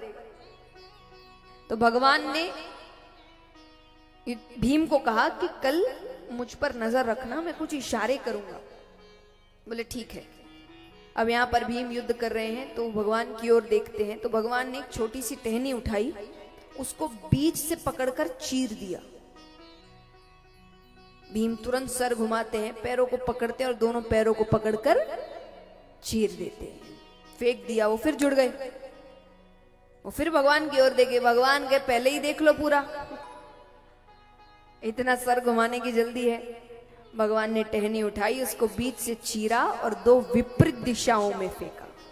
ये आमने सामने वापस नहीं आनी चाहिए। उसने पैरों को पकड़ा, चीरते हुए दो विपरीत दिशाओं में फेंका। इस प्रकार जरासंध का वध होता है। बोलिए कृष्ण कन्हैया लाल की। अब यहां पर ये प्रसंग आपको क्या सिखाता है कि भगवान रास्ता दिखाते हैं, सबको दिखाते हैं। आपके लिए भी कहूंगी, खास करके जब आप कुछ गलती करने जाते, कुछ गलत काम करने जाते हो, मन से एक आवाज आती है गलत है, पर उस पर संसार की आवाज भारी पड़ जाती है। अरे आजकल तो चलता है, इतना कौन मानता है, सब तो करते हैं, पर वो हल्की सी आवाज भगवान की होती है। कहा जाता है ना, अपनी आत्मा की सुनो। ये आत्मा कौन है? परमात्मा है, जो बता रहा है कब क्या करना है, क्या नहीं करना है। जो व्यक्ति अपनी आत्मा की सुन लेना, उसको किसी की सुनने की जरूरत नहीं, सही क्या है गलत क्या है, क्योंकि उसको यहां से सही गलत सबका जवाब मिलता है। इसीलिए कहा गया है कि दुनिया कुछ भी कहे, आप अच्छे हैं बुरे हैं क्या है, आपको पता है आप क्या। अब हो सकता है मान लो दुनिया कह रही है कि बहुत अच्छा व्यक्ति है और व्यक्ति अच्छा नहीं है, दुनिया के सामने बात बाहर नहीं है, उसको अंदर से पता होगा कि सच्चाई क्या है, उससे नहीं छुपी है ये बात। तो आप कैसे हैं ये आपसे बेहतर और कोई नहीं जानता। तो भगवान आपको रास्ता, लेकिन व्यक्ति अपनी बुद्धि बहुत लगाता है, अपने आप को बड़ा ज्ञानी समझता है। एक छोटी सी कहानी सुनाती हूँ, मनगढ़ंत कहानी है ना, पर सीख बहुत अच्छी है। सीख के लिए कहानी बनाई गई है कि एक बार एक युवक था 30-32 साल का। सुबह उठता है, आंख खुलते ही सामने यमराज बैठे हैं। कौन बैठा है? यमराज मतलब काल, मृत्यु, मरने। तो वो पागल हो गया, बौखला गया, कैसे कैसे, ये कोई उम्र है? अरे मैंने कितना कुछ, मुझे काम करना है, कितना कुछ बचा है, परिवार को नहीं पता, मेरे बिना उनका क्या होगा। यमराज कहते मेरे को नहीं पता, आज की जो लिस्ट निकली है इसे देखी, मैंने कहा मन से बनाई हुई है। यमराज से ऐसे आप बातें नहीं कर सकते, वो आएंगे और लेके चले जाएंगे। तो वो कहे कि आज की जो लिस्ट निकली है उसमें नाम है तुम्हारा। अब वो अपनी बुद्धि लगा रहा है, तो वो कहता है कि ठीक है, मुझे रोज सुबह चाय पीने की आदत है, एक कप चाय पीते और चलते। तो उसने यमराज के लिए भी चाय बनाई, उसमें नींद की दवा में दी। वो चाय पीते और सो जाते हैं। उसने लिस्ट निकाली, देखा पहला ही नाम उसका है। तो उसको, अब देखिए नाम तो वो गायब नहीं कर सकता, क्योंकि अगर घर आए तो मतलब नाम है। तो उसने क्या किया, सोचा अपने लिए समय मांग लूं। तो वो अपना नाम ऊपर से हटा के एकदम नीचे लिख देता है कि मुझे अच्छा खासा समय मिल जाएगा। उतने में वो कर ही रहा है, यमराज उठते हैं, उसने लिस्ट वापस। यमराज करे मैं सो गया। बोले अरे कोई बात नहीं, कोई बात नहीं, चलिए चलिए, आपने सही कहा, आपका तो काम है भाई, तो आप लिस्ट में नाम है मेरा, उसके हिसाब से चलते हैं। यमराज कहे ठीक है। वो लिस्ट निकालते हैं, देखने ही लग रहे हैं कि यमराज कहते हैं कि मैं जिसके यहां भी आता हूं सब मुझे कोसते हैं, गालियां देते हैं। तुम पहले हो जिसने मुझे चाय पिलाई, तो आज तुम्हारे लिए मैं अपनी लिस्ट ऊपर से ना शुरू करके नीचे से शुरू करूं।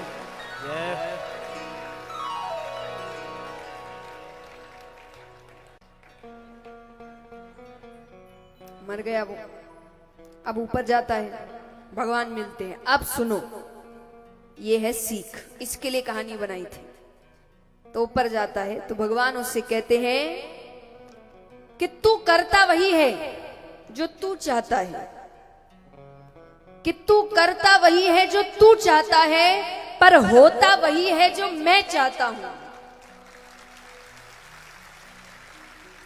कि तू करता वही है जो तू चाहता है, पर होता वही है जो मैं चाहता हूं, तो तू कर वही जो मैं चाहता हूं, फिर होगा वही जो तू चाहता। बोलिए कृष्ण कन्हैया लाल की। भगवान रास्ता दिखाते, भगवान कहते मेरे दिखाए रास्ते पर चलो, सब काम होंगे तुम्हारे, जो जो तुमको चाहिए वो सब मिलेगा, पर सही समय पर मिलेगा ना। हमको बड़ी जल्दबाजी, अभी चाहिए अभी चाहिए अभी चाहिए, क्या पता अभी आपके लिए सही नहीं है। इसीलिए काम करते रहो, उसके हिसाब से चलते रहो, सब कुछ मिलेगा जिंदगी में। तो यहां जरासंध का वध होता है। अब पांडव यहां पर एक मायावी महल बनाते हैं, कौरवों को बुलाते हैं। दुर्योधन को समझने में थोड़ा समय लग गया, वो ठोकर लगती है, गिर जाते हैं। सामने से द्रौपदी जी जा रही थी, द्रौपदी जी ने मजाक में कह दिया, जो गलत बात है। मजाक और किसी को तकलीफ पहुंचाने के बीच एक पतली सी लाइन होती है, उसका ध्यान रखना बहुत जरूरी है। कई बार हम मजाक मजाक में उस लाइन को पकड़ देते हैं। उन्होंने कह दिया, अंधे का पुत्र अंधा। उसी दिन महाभारत के युद्ध का बीज रोपण हो गया। अब देखिए, ये बात फिर भी खत्म हो सकती थी अगर दुर्योधन सलाह लेने किसी और के पास जाते। आपके सलाहकार बहुत मायने रखते हैं। ऐसा नहीं है गलत पांडवों के साथ नहीं हुआ था, उनके साथ भी बहुत बार गलत हुआ था, पर उनके सलाहकार हमेशा कृष्ण थे और कौरवों के सलाहकार हमेशा शकुनी मामा थे, जिन्होंने इतनी सी बात को इतना कर दिया। तो उनके पास गए, मुझे द्रौपदी जी से बदला लेना है। बोले, हम युद्ध क्रीड़ा का खेल करेंगे, पास से मेरे वश में है, तुम्हें जिससे बदला लेना है उससे बदला ले लेना।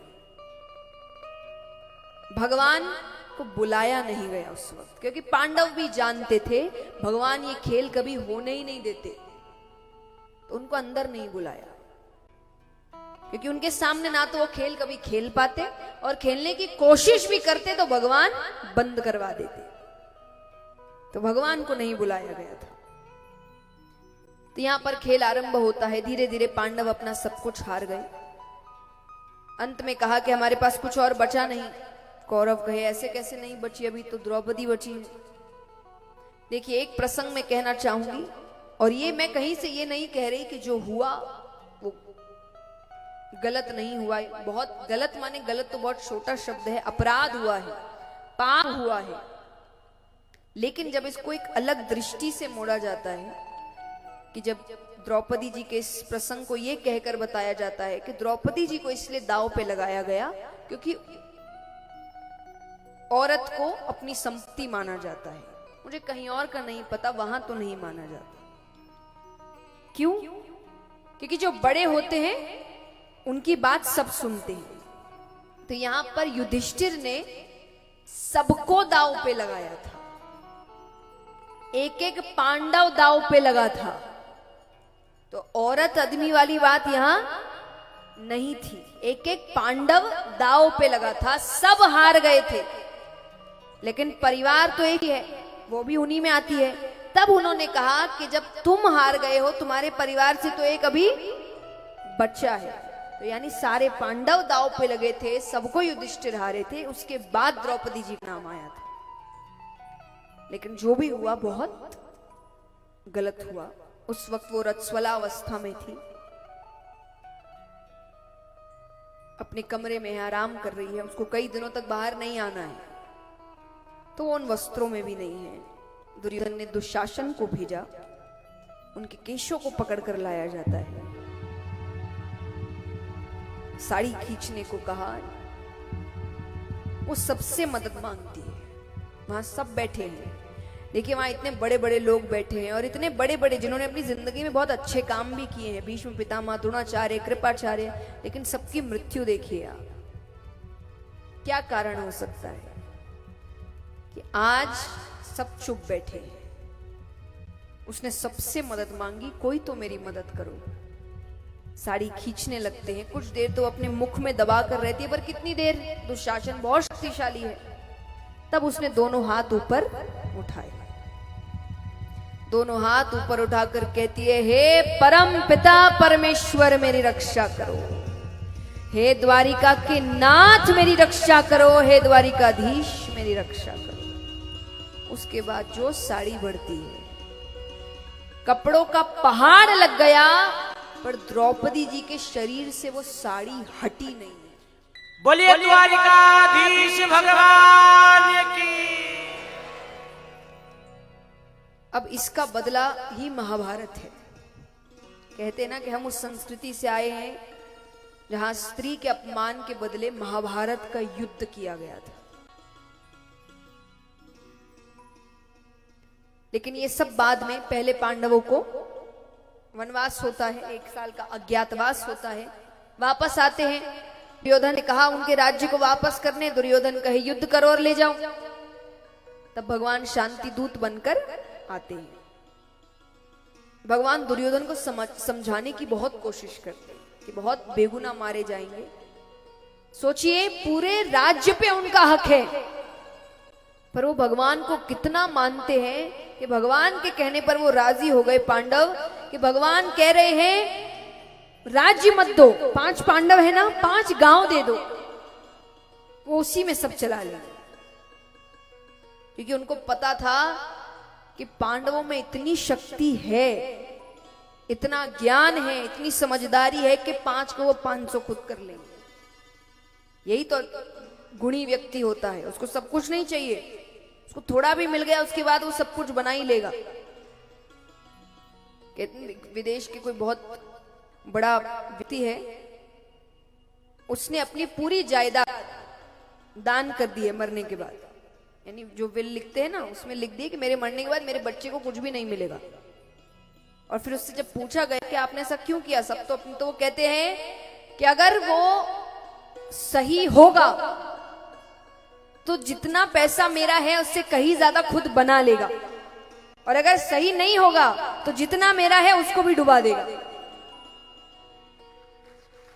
तो मैंने उसको कला सिखाई है, बोले वो कला से वो मेरे पास जितना है उससे भी कहीं ज्यादा कमा लेगा।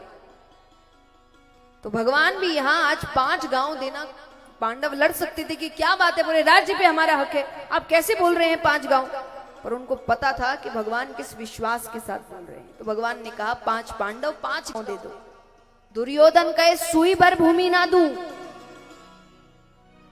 तब युद्ध होता है, और युद्ध के बाद आप सभी को पता है पांडवों की जीत हुई, कौरवों की हार। धर्म की जीत हुई, अधर्म की हार। अब यहां पर भगवान युद्ध के बाद सबसे मिलकर जा रहे हैं, तो गांधारी माता से भी मिलते हैं। वो बहुत दुखी है, क्रोधित भी है। तब भगवान सामने आते हैं तो वो कहती है कि तुम्हारी वजह से मेरे बच्चे मरे, तुम पांडवों के साथ नहीं होते ना, वो एक दिन नहीं बचते, और मेरे 100 के 100 मारे गए, वो 5 में से 1 कम नहीं हुआ। मेरा पूरा वंश खत्म कर दिया तुमने। गांधारी माता कहती है जैसे मेरा वंश खत्म हो गया ना, मैं श्राप देती हूं तुम्हारा वंश भी खत्म हो जाएगा, तुम्हारे वंश में 1 नहीं बचेगा। अब भगवान चाहे तो क्रोधित हो सकते थे। भगवान कहते अच्छा है, मैं यही सोच रहा था उन्हें खत्म कैसे करूं, आपने मेरा काम आसान कर दिया। क्यों सोच रहा था? आज किसी छोटे से शहर या छोटे से जगह का कोई, मान लो बहुत पावरफुल आदमी है, उसका बहुत पावर है, उसका बच्चा गलती करे और उसको कोई टोक दे, वो क्या कहता है, तुम जानते नहीं।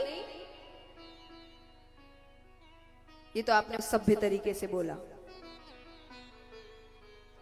कि मैं किसका बेटा हूं या मेरे पिता कौन है, ऐसे कोई बात करता नहीं है। तो आप समझ तो गए होंगे कि क्या कहा जाता है ना। तो ये यानी एक छोटी सी जगह, उसमें थोड़ा सा पावर आने के बाद अगर ये हाल है, तो वो तो भगवान के बच्चे हैं, उनका ब्रह्मांड में कोई कुछ नहीं बिगाड़ सकता, क्योंकि भगवान एक ही है, बाकी सब इंसान है, और इंसान अपना रंग दिखाता है। ये खासियत है इंसानों की, वो अपना रंग दिखाए बिना नहीं रह सकते। तो भगवान कहते हैं कि मैं ऐसे वंश को आगे लेकर, और अच्छा है, वरना आज भी कोई परिवार होता जो कह रहा होता हम भगवान के वंशज हैं। भगवान कहते ये सब काम करना ही नहीं, यही सबको खत्म करके जाऊंगा, मेरे बाद मेरे साथ वाला कोई नहीं। तो भगवान कहते अच्छा है। अब वो श्राप अपना असर दिखा रहा है।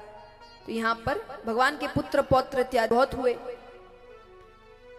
तो कुछ बच्चे खेल रहे हैं, तो वो देखते हैं दूर कुछ ऋषिगण इकट्ठे हुए हैं। तो उन्होंने सोचा कि थोड़ा हंसी मजाक करते हैं। तो एक लड़के ने स्त्री का वेश बनाया, पेट के आगे कपड़े लगा के गर्भवती स्त्री का वेश बनाकर जा रहे हैं। दूसरा लड़का कहे ये मेरी पत्नी है, जरा बताना इसके गर्भ में लड़का है कि लड़की। ऋषिगण कहे कि आप अभी घर जाओ, हम बाद में खेलेंगे, अभी हम जरूरी काम कर रहे हैं ना, अभी बाद में हम भी आपके साथ खेलेंगे। भगवान को यही डर था। कहा ऋषियों को कितनी जल्दी क्रोध आता है, पर यहाँ वो चुप बैठे हैं कि भगवान के बच्चे हैं, क्या बोलना। तो भगवान समझ गए ऐसे तो इनको क्रोध आने से रहा। भगवान ने योग माया से कहा कि इनके मस्तक पर बैठो, इनको गुस्सा आना चाहिए। योग माया ऋषियों के मस्तक पर बैठती है, उनको क्रोध आता है। उन्होंने क्रोध में आकर कहा जिस गर्भवती स्त्री का वेश बनाया है ना, उसी गर्भ की जगह एक लोहे का मूसल निकलेगा, वो तुम्हारे पूरे वंश को खत्म करेगा। बच्चे डर गए, पेड़ के पीछे जाके कपड़े हटाते हैं तो सच में उस गर्भ की जगह लोहे का मूसल निकलता है। उग्रसेन जी के पास गए, ऐसा ऐसा हुआ। तो एक नदी के पास एक बड़ा सा पत्थर रखा है, वो उस पर उसको घिस रहे हैं। घिसते घिसते इतना सा टुकड़ा बचता है, उनको लगा ये क्या ही कर लेगा। उसको पानी में डाल दिया गया, उसको एक मछली निगल लेती है। अब यहाँ पर जो पुत्र पौत्र इत्यादि है वो सब मदिरा पान इत्यादि करते हैं, होश में नहीं है। एक एक से लड़ रहा है, वो उससे लड़ रहा है, लड़ते लड़ते तलवारें निकल गई, एक दूसरे को मार रहे हैं। बलदाऊ भैया भी, सब लीला है। जब सब खत्म हो रहा है, भगवान के जाने का समय है, सब यहां पर सब खत्म हो गया। बच्चे कौन? पुत्र पौत्र इत्यादि सब गए, अब कौन बचा? भगवान। उनको भी जाना है अब। तो भगवान उससे पहले सबसे मिलते हैं। यशोदा मैया, नंद बाबा, देव की माता, वसुदेव जी, गोपियां, उद्धव। देव की माता ने कहा नहीं तो मेरे 6 बच्चे वापस करो। तब भगवान जो 6 बच्चे जिसको कंस ने मारा था वापस लेकर आते हैं। उद्धव जी से मिले, उद्धव जी ने कहा अब आप नहीं तो धर्म की रक्षा कौन करेगा। तब भगवान ने अपना स्वरूप श्रीमद् भागवत के अंदर रखा कि मेरे जाने के बाद ये धर्म की रक्षा करेगा। इसीलिए इसे भगवान का स्वरूप कहा जाता है। अब भगवान एक पेड़ के नीचे लेटे हुए हैं और पेड़ की जो पत्तियां हैं, शाखाएं हैं, वो पूर्ण रूप से भगवान को ढक कर रखी है। सिर्फ भगवान के पैरों की मणि चमक रही है। सामने से एक शिकारी जा रहा है जिसने उसी नदी में से उसी मछली को पकड़ा, उसको काटा तो वो हिस्सा निकलता है, उसको धार करके अपने तीर के आगे लगाता है। वही सामने से जा रहा है, उसने वही तीर निकाला क्योंकि हिरन की आंख चमकती है और भगवान के पैरों की मणि चमक रही है। उसको लगा कि पत्तों के बीच हिरन है, उसने तीर मारा, वो तीर भगवान के पैरों पर लगता है। लीला है कैसे मृत्यु हुई, वरना कौन सा तीर भगवान को मार सकता है, पर मृत्यु दिखानी पड़ेगी अगर जन्म दिखाया है। अब भगवान जाने लगे तो वो शिकारी रोने लगा कि मैंने आपको मारा, यानी भविष्य में यही कहा जाएगा, मेरा नाम आएगा आपको मारने में। भगवान कहते तुमने नहीं मारा, मैंने तुमसे करवाया। क्यों करवाया? बोले राम अवतार में मैंने तुम पे पीछे से वार किया था, तुम बड़े क्रोधित हुए थे। कौन? बाली, यही है वो। दूसरे जन्म में वो एक शिकारी के रूप में आते हैं। बोले इस जन्म में तुमने पीछे से वार कर दिया, हो गया हिसाब बराबर। मैंने तुमको मारा, तुमने मुझको मार दिया। मैं किसी का उपकार ऊपर लेकर नहीं जाऊंगा। देवी देवता आते हैं और भगवान को लेकर चले जाते हैं। यहां सुखदेव जी कहते हैं राजा परीक्षित से कि अब तुम बताओ, तुमने बड़ी अच्छे से कथा सुनी है, तुमको डर लग रहा है, मैं तुम्हें अमर कर सकता हूं। राजा परीक्षित कहते हैं मुझे जल्द से जल्द भगवान के पास जाना है। उसको 7 दिनों में भगवान से इतना प्रेम हो गया। तो उनको आशीर्वाद देकर वो चले जाते हैं। अब यहाँ पर सब संत मिलने आ रहे हैं, उनको फल काट काट कर दिए जा रहे हैं। तो उसी एक फल में तक्षक अपना छोटा सा रूप बनाकर बैठते हैं। वो फल राजा परीक्षित के सामने आता है, उसमें से तक्षक निकलते हैं। तक्षक को देखकर राजा परीक्षित ने उनको प्रणाम किया। देखिए, कथा यही है कि तक्षक ने डसा, मृत्यु हुई, भगवान के धाम में। पर कई बार कई ज्ञानी जन हैं,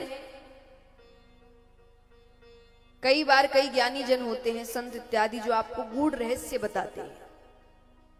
तो वो रहस्य के हिसाब से ये माना गया है कि जैसे ही तक्षक को देखा, राजा परीक्षित ने अपनी आंखें बंद कर ली, यानी प्राण उसी वक्त चले गए।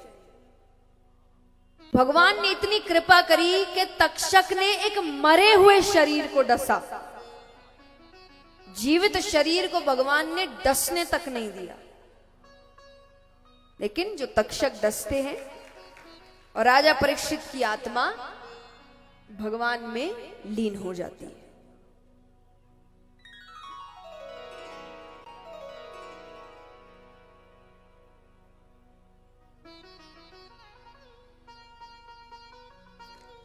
आइए, श्रीमद् भागवत कथा सप्ताह पारायण यहां संपन्न हुई। बोलिए कृष्ण कन्हैया लाल की, सावरिया सेठ की, भक्तवत्सल भगवान की, श्री सुखदेव मुनि महाराज की, श्रीमद् भागवत महापुराण की। आइए, हम थोड़ी देर धमाल का आनंद लेंगे, पर उससे पहले आप सभी का बहुत बहुत धन्यवाद। 7 दिन आप सभी आए, इतने अच्छे से आपने कथा सुनी, इतनी भारी संख्या में आए, इतने प्रेम से कथा सुनी। और बहुत बहुत धन्यवाद भोजपाल महोत्सव मेला समिति, संरक्षक श्री आलोक जी शर्मा, अध्यक्ष श्री सुनील जी यादव, संयोजक श्री विकास विरानी और भोपाल की जनता। आपने हमें बुलाया और 7 दिन इतने प्यारे प्यारे भक्तों का साथ दिया, तो बहुत बहुत धन्यवाद। और एक बार जोरदार तालियां पूरे आयोजक समिति के लिए, जिन्होंने बहुत मेहनत की इस कथा के लिए, बहुत सुंदर तैयारी करी आपके लिए कि आप बैठ सके और आप आनंद ले सके, सब कुछ किया आपके लिए। तो यही भगवान से प्रार्थना है, कृपा बनाए रखे, वो आए दिन धर्म के काम करते रहे और हमें बताते रहे।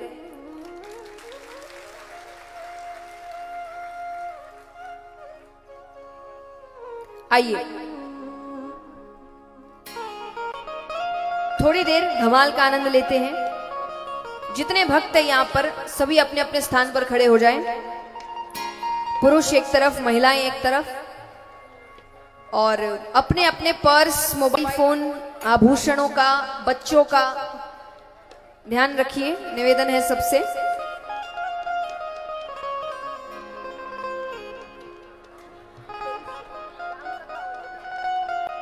और एक और निवेदन मैं आप सभी से करूंगी कि 23 तारीख से फिर से कथा प्रारंभ हो रही है, राम कथा हो रही है, और बहुत ही आदरणीय पूजनीय महाराज श्री श्री राम भद्राचार्य जी आ रहे हैं। तो आप सभी जरूर आए और उस कथा का भी आनंद ले, भारी से भारी संख्या में आए और उस कथा को भी सफल बनाए। मैं कहूंगी सभी खड़े हो जाएं अपनी जगह से, जो नहीं खड़े हो रहे वो कोने में कहीं बैठ जाएं, वरना चोट लग सकती है, पर बीच में बैठे ना रहे। आई, और सामने जो खड़े हैं उनके फोन उनकी जेब में। अभी आनंद, ये अलग बीमारी लगी हमें, लाइव आनंद लेते नहीं है, रिकॉर्ड करके घर में बैठकर देखेंगे। तो सब सामने जो खड़े हैं वो अपने फोन जेब में रखिए। बच्चे को आप उठा लीजिए, चोट लग सकती है। सब नृत्य करेंगे, निवेदन है। फैमिली निकल जाए पहले भाई साहब की, फिर इसके बाद आप चले जाना भाई साहब। हाँ हाँ हाँ, कोई दिक्कत नहीं।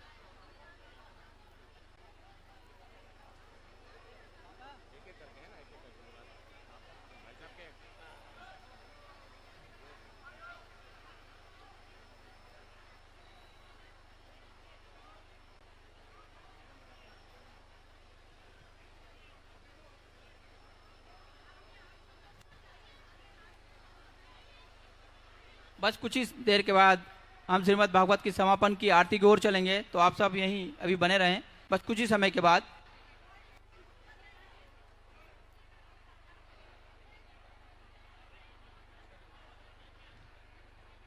मैं आग्रह करना चाहूँगा सम्मानीय मनोज चौरसी जी से, वो आए और व्यासपीठ से आप आशीर्वाद प्राप्त करें। मैं आग्रह करना चाहूँगा सम्मानीय रामदयाल प्रजापति जी से, जो कि माटी कला बोर्ड के अध्यक्ष हैं। मैं आग्रह करना चाहूँगा सम्मानीय मनोज राठौर जी के, जो नगर निगम भोपाल के पार्षद हैं। मैं आग्रह करना चाहूँगा सम्मानीय दीप्ति सिंह जी का, वो आए व्यासपीठ से आप आशीर्वाद प्राप्त करें। मैं आग्रह करना चाहूँगा सम्मान्य अरविंद जैन सुपारी जी से, वो आए और व्यासपीठ से आप आशीर्वाद प्राप्त करें। मैं आग्रह करना चाहूँगा सम्मानीय अनुभव सराफा जी से, वो आए और व्यासपीठ से आप आशीर्वाद प्राप्त करें। मैं आग्रह करना चाहूँगा सम्मानीय गिरीश शर्मा जी से, वो आए और व्यासपीठ से आप आशीर्वाद प्राप्त करें। मैं आग्रह करना चाहूँगा सम्मानीय आर्यन तिवारी जी से, वो आए और व्यासपीठ से आप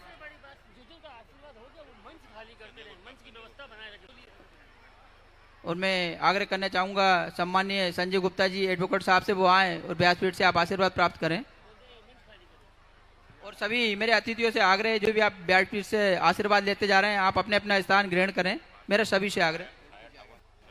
मैं आग्रह करना चाहूँगा सम्मानीय छाया ठाकुर जी से, वो आए पार्षद जी, वो व्यासपीठ से आशीर्वाद प्राप्त करें।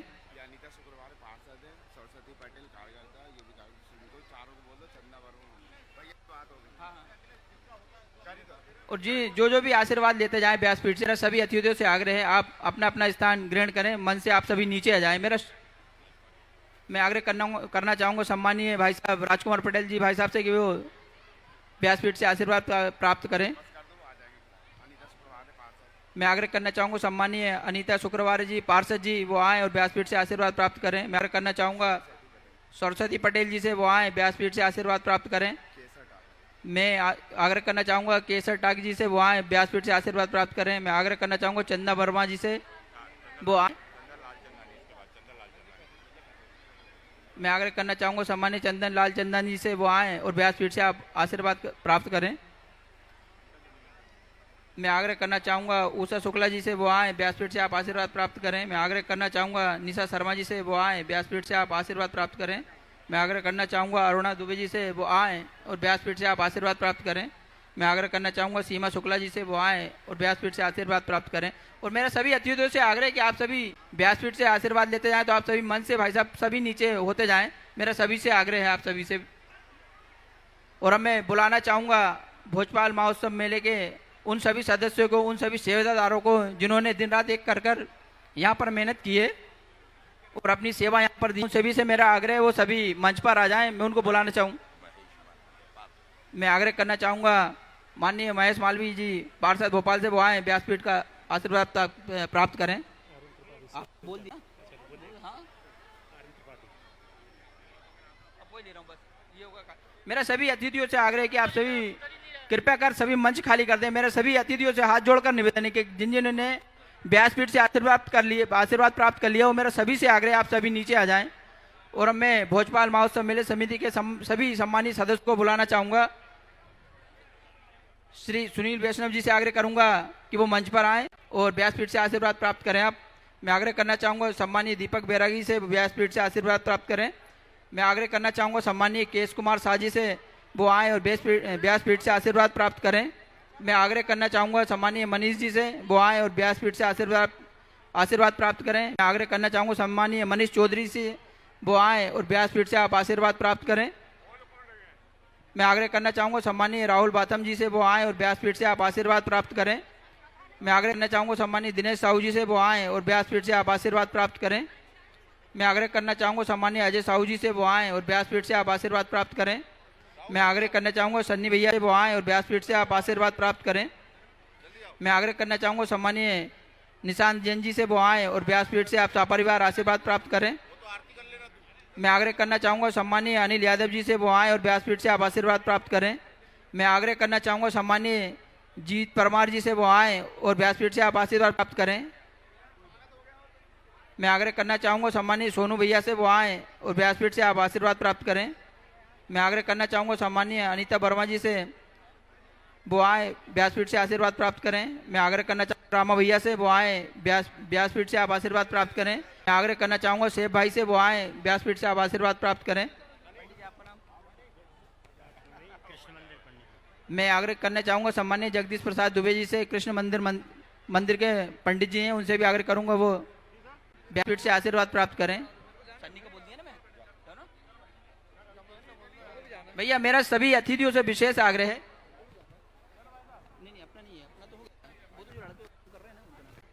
मेरा सभी से हाथ जोड़कर विशेष निवेदन है भाई साहब, जो जो आशीर्वाद लेते जा रहे हैं व्यासपीठ, आप सभी मन से नीचे होते जाएं और अपना अपना स्थान ग्रहण करें। फिर हम सबके बीच भारतीय जनता पार्टी के प्रदेश के उपाध्यक्ष एवं पूर्व महापौर और हम भोजपाल महोत्सव मेले के संरक्षक परम आदरणीय आलोक शर्मा जी हम सबके बीच पधार चुके हैं। एक बार जोरदार तालियां उनके लिए। मैं आदरणीय भाई साहब आलोक शर्मा जी से आग्रह करूंगा व्यासपीठ से आप आशीर्वाद प्राप्त करें।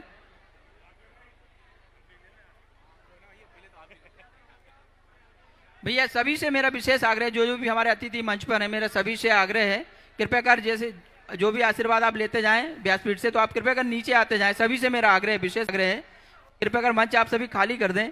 व्यासपीठ से आप आशीर्वाद लेते जाएं और मंच खाली करते जाएं, मेरा सभी से आग्रह।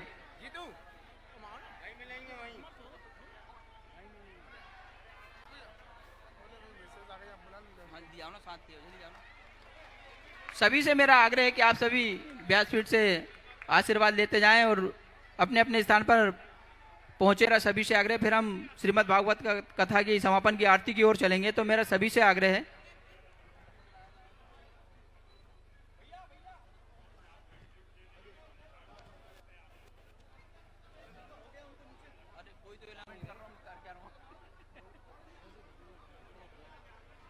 सभी मेरे सम्मानीय अतिथियों से मेरा विशेष आग्रह है कि आप सभी व्यासपीठ से आशीर्वाद लेते जाएं और मंच से नीचे उतरते जाएं, मेरा सभी से आग्रह है, कृपया कर आप मंच खाली करें।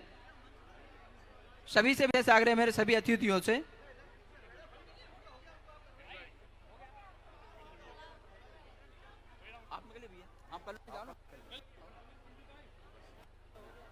मेरा सभी से विशेष आग्रह निवेदन है, क्या कर आप व्यासपीठ से आशीर्वाद लेते जाएं और सभी नीचे उतरते जाएं और अपने अपने स्थान पर खड़े हो जाएं, क्योंकि हम कुछ ही समय के बाद श्रीमद् भागवत कथा की समापन की आरती की ओर चलेंगे।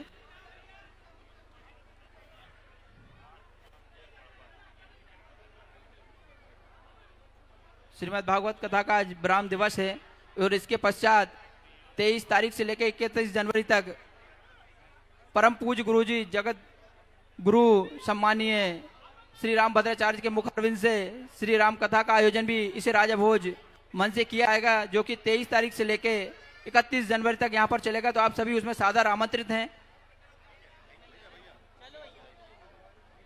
और आरती के बाद प्रसादी की व्यवस्था तीनों गेटों पे की गई है, तो आप सभी प्रसादी लेकर जाएं। सभी से मेरा विशेष आग्रह है, जिन्होंने भी व्यासपीठ से आशीर्वाद ले लिया है, आप कृपया कर सभी अपना अपना स्थान ग्रहण करें। सभी से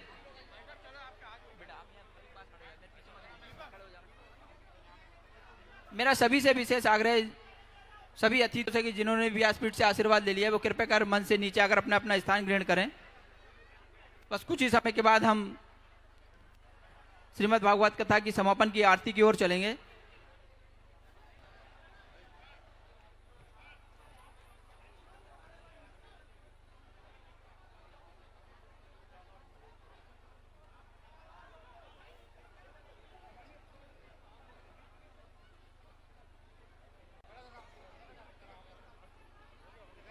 आप सब इधर से आ जाओ, इधर से आ जाओ। आपने कर लिया?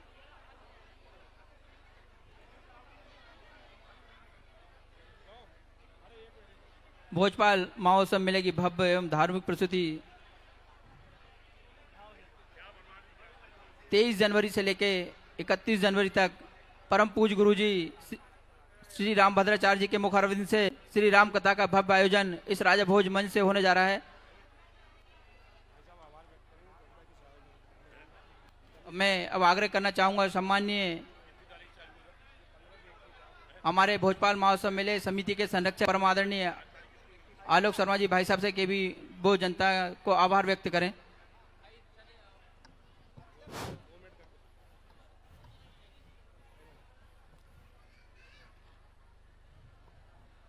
भागवत कथा हम सबको जीवन जीने की कला सिखाती है। भागवत कथा हम सबको जोड़ने का काम करती है। पिछले 7 दिनों से 15 जनवरी से भोपाल महोत्सव मेला के बैनर तले यहाँ पे श्रीमद् भागवत कथा का आयोजन किया गया और आप सबने हमारी देश की प्रख्यात अंतर्राष्ट्रीय कथा प्रचारक बहन जया किशोरी जी के मुखाग्रबिंद से हम सब लोगों ने श्रीमद् भगवत गीता का श्रवण किया, अमृत पान किया। एक बार दोनों हाथ उठाकर बहन जया किशोरी जी का तालियों की गड़गड़ाहट से हम सभी लोग स्वागत करेंगे, वंदन करेंगे। तालियां बजते रहना चाहिए। कल मैंने बहन से कहा है, दीदी से कहा है कि आप जल्दी से भोपाल आना कि नहीं आना, तालियां बजती रहना चाहिए। दीदी, ये भोपाल की जनता है, धर्म प्रेमी जनता है। आपको भोपाल के लिए अभी से हम लोग पई पान चूल का निमंत्रण दे रहे हैं। तालियों की गड़गड़ाहट से दीदी आए और भोपाल के लगभग 18 वर्ष से 25 साल के 50,000 बच्चों को हम लाल परेड ग्राउंड पे एकत्रित करेंगे, जिनको की सनातन धर्म हमारी संस्कृति के बारे के अंदर आपको मोटिवेशन के माध्यम से आप जागृत करेंगे।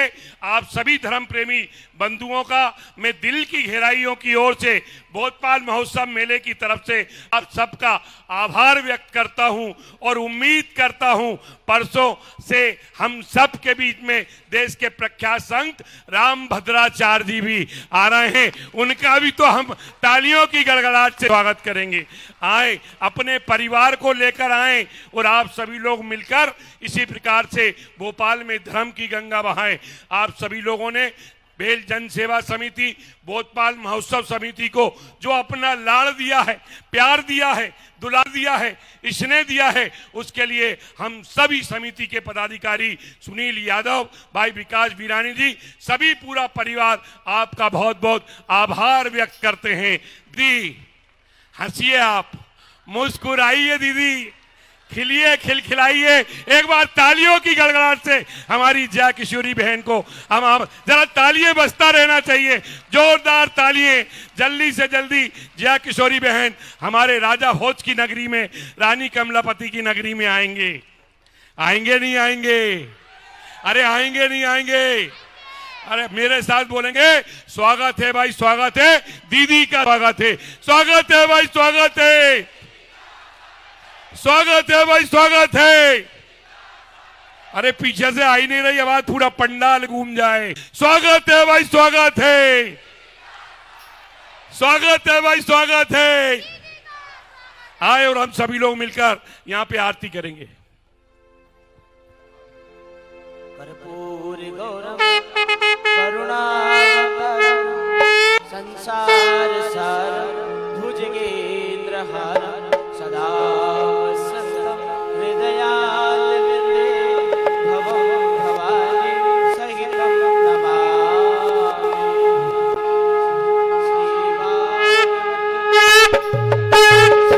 श्रीभागवत भगवान की है आरती, पापियों को पाप से है तारती। भागवत भगवान की है आरती, पापियों को पाप से है तारती। श्री भागवत भगवान की है आरती, हरि बोल। पापियों को पाप से है तारती। भागवत भगवान की है आरती, पापियों को पाप से है तारती। ये अमर ग्रंथ, ये मुक्ति पंथ, ये पंचम वेद निराला, नव ज्योति जगाने वाला। ये अमर ग्रंथ, ये मुक्ति पंथ, ये पंचम वेद निराला, नव ज्योति जगाने वाला। हरि नाम यही, हरि ध्यान यही, हरि नाम यही, हरि ध्यान यही, जग के मंगल की आरती। हरि बोल। को पाप से है तारती। श्री भागवत भगवान की है आरती, पापियों को पाप से है तारती।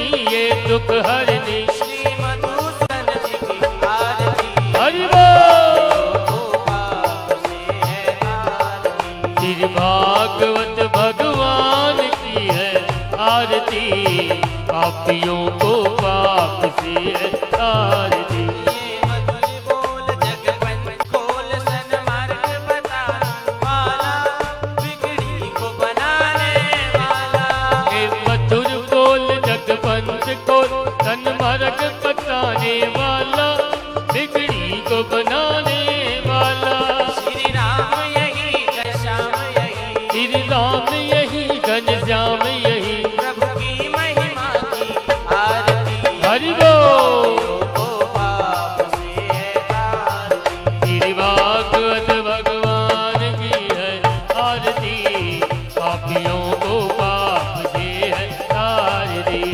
भागवत बोलिए भागवत भगवान की पापियों को पाप से है तारती श्री भागवत भगवान की है आरती पापियों को पाप से है तारती आरती की जय हनुमान लला की दुष्ट चलन रघुनाथ कला की जाकी बल से गिरवर कापी लोग दोष जग निकट न जागे आंजन पुत्र महाबल दाई अंगर के प्रभु सदा सहाय देवीरा रघुनाथ पठाए गंगा जारी दिया तु दिलाए लंका सुकोट समुद्र सिखाई राज भवन रुद्वार न लाए लंका जारी असुर संहारी सिया राम जी के काज सवारे लक्ष्मण मूर्छित पड़े सखारे हानि संजीवन गाने उबारे पैठी पताल तोड़ी अमकारी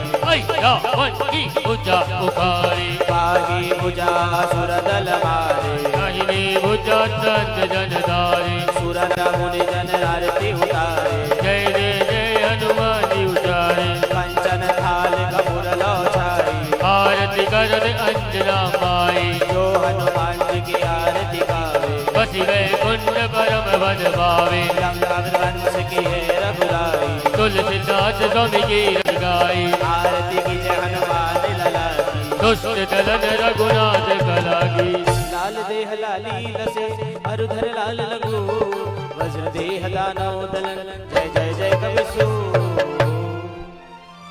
त्यो हो शांतिरंतर जगुम शांति पृथ्वी शांतिराप शांतिरोहृदय शांति ही वनस्पतय शांतिर्विश्वे देवाः शांति ब्रह्म शांति सर्वगुण शांति शांतिरेव शांति सामा शांतिरेधि अच्छा चला गया नीर का पाप गया शरीर का अच्छा लग गया नीर का पाप गया शरीर का अच्छा लग गया केसर का नाम ले परमेश्वर का अच्छा लग गया केसर का नाम ले परमेश्वर का अच्छा लग गया चंदन का नाम ले रघुनंदन का अच्छा लग गया चंदन का नाम ले रघुनंदन का अच्छा लग गया पानी का नाम ले राधे रानी का हरि ओम जगेन जगमय जंत देवस्थानि धर्माणि प्रथमानि सन्तेहनाग महिमान सचंद्र यत्र पूर्वे साध्याः शान्ति देवा श्रीवंतिका बकुल चंपक बाटलाब्जे पुन्ना गजात करवी रसाल पुष्पे हिल्लव प्रभाव तुलसी दल मंजरी भी त्वंबोजयामि जगति स्वर में प्रसीद नाना सुगंध पुष्पाणि साकालोद्भवानि च पुष्पांजलिर्मया दन्तम् गृहाणां परमेश्वर मंत्र पुष्पांजलि समर्पयामि नमः। बोले कृष्ण कन्हैया लाल की। हेलो, आए हुए मेरे सभी अतिथियों से मेरा बिना अनुरोध है कि आप सभी आरती पूर्ण हो चुकी है तो मेरा सभी से आग्रह है कि आप सभी अपना अपना स्थान ग्रहण करें। मंच आप धीरे धीरे करके सभी मंच से नीचे चलें। मेरा सभी से विशेष आग्रह है, मेरे सभी अतिथियों से आग्रह है कि भैया आप मंच खाली करें। मेरे सभी अतिथियों, सम्मानीय अतिथियों से मेरा विनम्र आग्रह है, आप सभी मंच धीरे धीरे करके खाली करें। मेरा सभी से विशेष आग्रह है और मेरे सभी भक्तगणों से मेरा विशेष आग्रह है कि प्रसादी की व्यवस्था दोनों गेटों पे की गई है। आप सभी प्रसादी ग्रहण करके ही जाएं।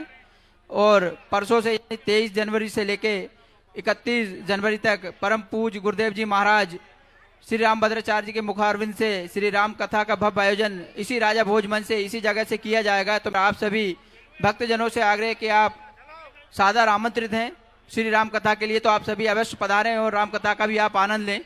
जिस प्रकार आपने श्रीमद् भागवत कथा का आनंद लिया, ऐसे ही आप श्री राम कथा का भी आनंद इस राजा भोज मंच से 23 जनवरी से लेके 31 जनवरी तक यहाँ पर परम पूज्य गुरुदेव जी महाराज श्री रामभद्राचार्य के मुखारविंद से होने जा रही है। तो मेरा सभी से आग्रह है, आप सभी से विशेष आग्रह है,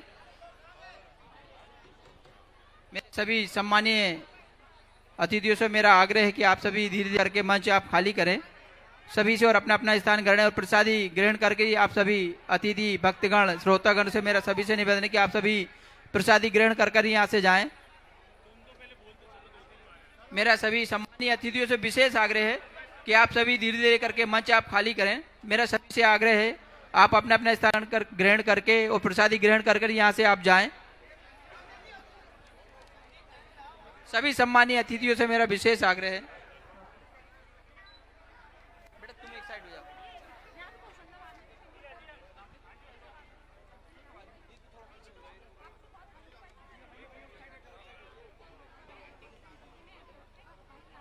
जो भी भक्तजन मंच पर खड़े हैं उनसे अनुरोध है कृपया मंच को खाली कर दें, व्यवस्था को बनाए रखें। सभी से अनुरोध है मंच को खाली कर दें। मेरा सभी अतिथियों से विशेष आग्रह भैया कृपया कर आप मंच खाली करते जाएं। मेरा सभी से निवेदन है, हाथ जोड़कर आपसे निवेदन है मेरा सभी से विशेष आग्रह है कि भैया आप सभी नीचे उतरते जाएं।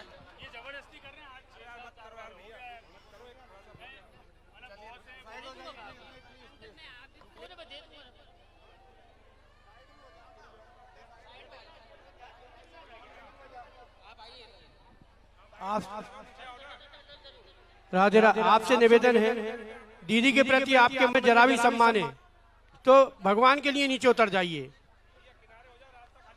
उतर जाइए प्लीज। आपने आरती कर ली, उतर जाइए प्लीज, उतर जाइएगा।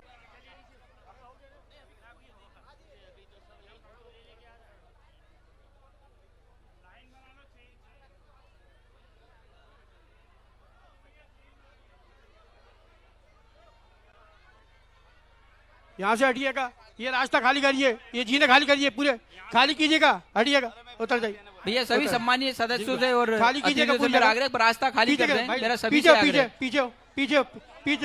पीछे होइए, रास्ता छोड़िएगा पूरा, ये रास्ता साफ करिए। जाओ मधु भाई, मधु ये रास्ता क्लियर करवाइए, रास्ता क्लियर करवाइएगा।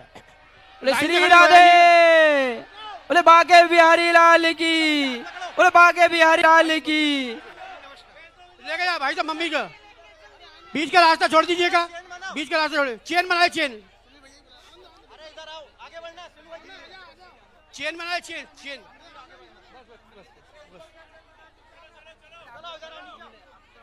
जाओ चलो।